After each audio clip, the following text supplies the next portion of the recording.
bu qədər narahat? Nə istəyirsiniz məndən? Mahnımı oxuyursunuz, hansı mahnını çıxardırıb oxuyursunuz?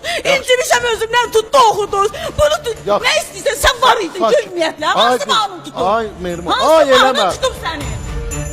Su gətirin oradan bura.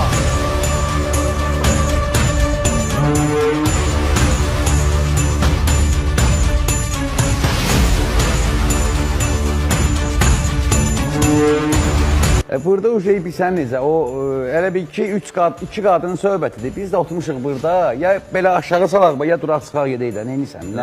Nə fikirləşsən mənim qardaşım? Hə? Əslən də alsa, Yox, bir dənə başqa verilir, şikayətini bildirir. mövzu qoyardınız bu başqa da, indi... Yox, bu planlı şəkildə aydın olmayıb ki. Bilirəm, mən demirəm planlıdır, amma bizim üçün də yəni belə ağırdır da. Adam ev paltarında durub gəlib ayağındakı geyiminə baxın. Mənim dediyim odur ki, Rasim icazə verdiyini